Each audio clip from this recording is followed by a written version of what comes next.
Stand-up comedy has been around since the beginning of time.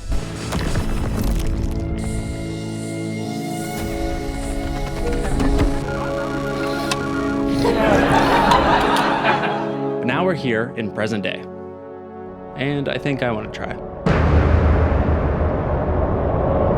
Austin, Texas, known for being weird, right? Like that's like the saying, keep Austin weird, but I don't really know what Austin is known for anymore. Like outside of Austin, what do people say? Like, I know it used to be that we were the live music capital of the world. And I guess, sure, a lot of places still have live bands. But in recent years, it feels like more and more of those stages are now being filled with stand-up comedy.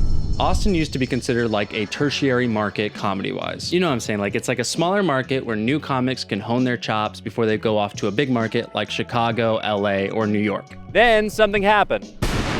Austin's comedy scene was hit super hard, but had an unexpected bounce back. In an interview, one of the co-owners of the Creek in the Cave, a comedy club here, said some of the people that moved here, their scenes hadn't started up again.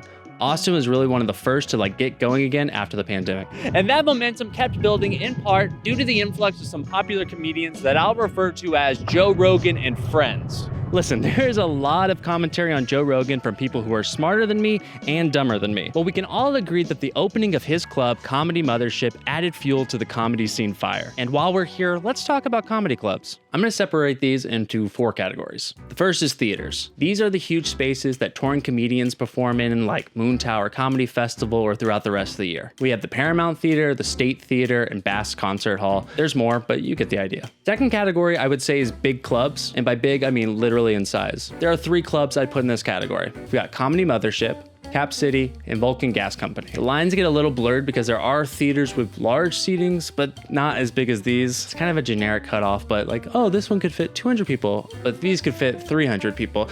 You know what I'm saying? And that's why the third category is smaller rooms. But these are still dedicated comedy clubs like the Creek in the Cave, Sunset Strip, Roscoe's, and Velveeta Room. Also, a lot of the clubs in the second category have smaller rooms that would fit into this category, like Cap City's upstairs Red Room. And the fourth category is going to be like a catch-all part-time club title. This is where I would put businesses like Kick Butt Coffee, who have been hosting an open mic on Wednesdays for the past 12 years. Like I said earlier, many of the stages that used to be used for live music are now being used to host open mics. So bars like Luster Pearl become a comedy club one night a week. In this category, I'd also like to add improv theaters like Cold Town, Fallout, and Hideout. A vast majority of what they do is improv and sketch, but they still provide opportunities for aspiring stand-up comedians. Okay, so now we have a general view of the comedy landscape here, and you can see why Austin has become a new hotspot for up-and-coming comedians. But Lucas, where do you fit into all this? I'd like to share a little bit about my comedy background because I wouldn't say that I'm starting from zero. First, I got a degree in theater performance from Baylor and then moved to Austin in 2018. Since then, I began creating online sketch content and built an audience of almost 250,000 followers on TikTok. And then 3 years ago, I moved into this house with my friends from college and we created Egg Party together.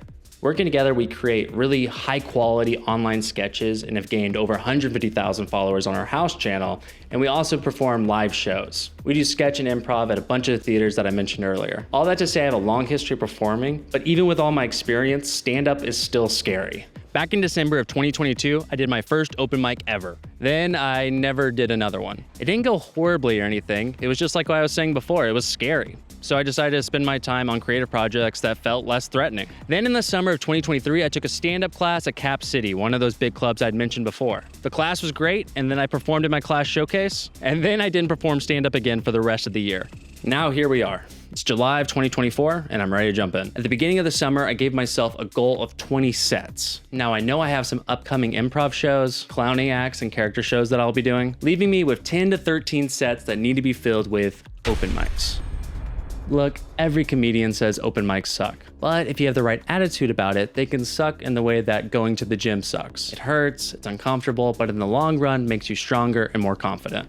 Okay, time to get in the gym, but what do I need? The most simple way to put it is that most mics are 3 to 4 minutes, so you need 3 to 4 minutes of stand-up material. How do you generate material? There's an equal amount of comedians as there are ways to generate material. What I'm trying to say is like everybody does it their own way. There's no wrong way to do it. Honestly, doing these open mics might reveal the best way that I generate material or hone what people call your comedic voice. That's something like you slowly develop. It's what makes you, you. Now, the best resource for anyone trying to do open mics is the Instagram page, Austin, Texas Comedy. They post daily mics. You can scroll back to see the mics from past weeks and how to sign up for these. They update all the time. I don't know who they are, but they're a godsend. And the last thing to do is do it. Like you have to go and do it.